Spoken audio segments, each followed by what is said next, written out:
আবারও নতুন একটা রেসিপি নিয়ে চলে আসলাম বন্ধুরা। খুব সহজেই ঝুরি ভাজা ভেজে দেখাবো তোমাদেরকে আজকে।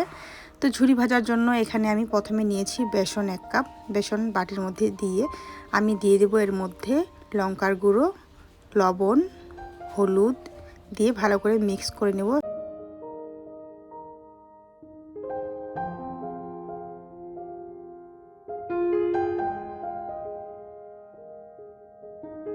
এবার এর মধ্যে আমি একটু একটু করে জল দিয়ে একটা ডো বানিয়ে নেব।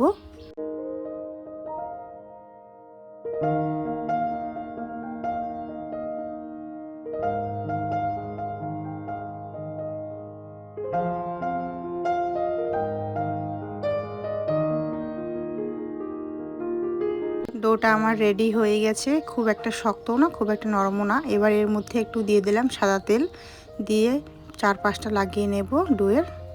এবার এটাকে আমি 10 মিনিটের জন্য রেস্টে রেখে দেব ঢাকা দিয়ে।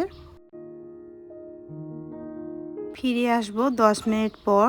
দেখতে পারছো ডোটা একদম সফট হয়ে গেছে। এবার এটাকে আমি মেশিনের মধ্যে ভরে নেব, যেই মেশিন দিয়ে বানাবো ঝুরি ভাজা। তো এখানে একটা মেশিন নিয়েছি, এটা আমি অনলাইন থেকে নিয়েছি। এবার মেশিনটাকে ভালো করে সেট করে নেব, তারপর এর মধ্যে আমি ডোটা ভরে নেব।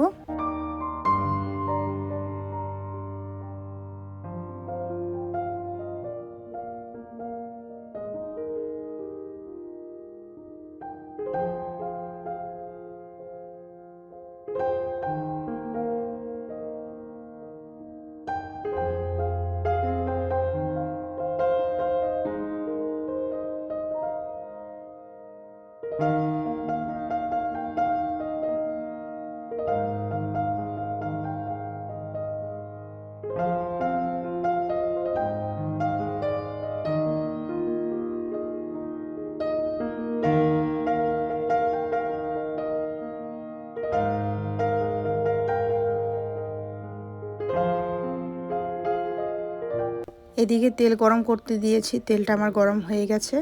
এবার এর মধ্যে আমি আস্তে আস্তে করে প্রেস করে দিয়ে দেব। তেলটাকে কিন্তু খুব ভালো করে গরম করে নিতে হবে, ঠান্ডা হলে কিন্তু চলবে না।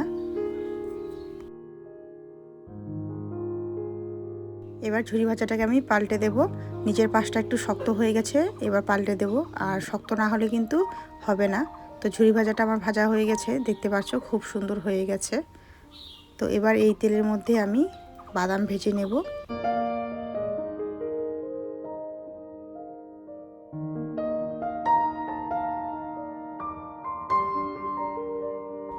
বাদামটা আমার ভাজা হয়ে গেছে, এবার এটাকে নামিয়ে নেব। এবার এর মধ্যে দিয়ে দেব শুকনো লঙ্কা 4টা, এটাকেও ভেজে নেব।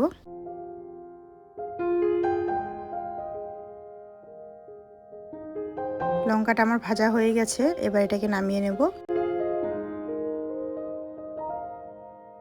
এবার দিয়ে দেব এর মধ্যে কারি পাতা। কারি পাতাটাকে খুব ভালো করে ভেজে নেব। কারি পাতাটাও ভাজা হয়ে গেছে, এটাকে নামিয়ে নেব। এবার দেখতে পাচ্ছ তোমরা এই যে ঝুরি ভাজাগুলো এত সুন্দর হয়েছে, মানে কি বলবো। তো এর শব্দটা শুনেই বুঝতে পারবে তোমরা কেমন হয়েছে না হয়েছে। ঝুরিটাকে একটু ভেঙে নেব আমি ছোট ছোট করে, সেই জন্য হাত দিয়ে একটু প্রেস করে নিচ্ছি আস্তে আস্তে করে।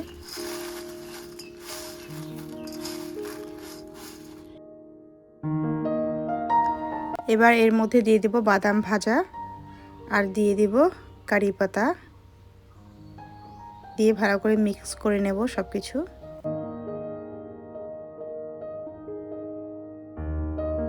এবার এর মধ্যে দিয়ে দেব বিট লবণ, যাতে করে টেস্টটা বেশি সুন্দর হয়ে যায়, খেতে ভালো লাগে, সেই জন্যই বিট লবণটা দিলাম। তো দিয়ে ভালো করে আবারও মেখে নেব। এবার এর মধ্যে আমি দিয়ে দেব যে শুকনো লঙ্কাটা ভেজে রেখেছিলাম, সেটা দিয়ে একটু হাত দিয়ে ভেঙে ভেঙে দেব, যাতে করে ঝাল ঝাল লাগে, খুব ভালো লাগবে খেতে।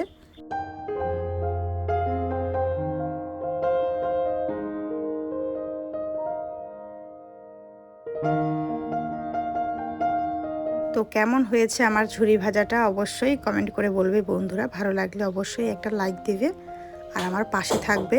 কেমন হয়েছে না হয়েছে কমেন্ট করতে যেন না ভুলো। আর এটা কিন্তু খেতে কিন্তু দারুণ হয়েছে। তো আজকের জন্য আমার ভিডিওটা এতটুকুই, দেখা হচ্ছে পরবর্তী ভিডিওতে।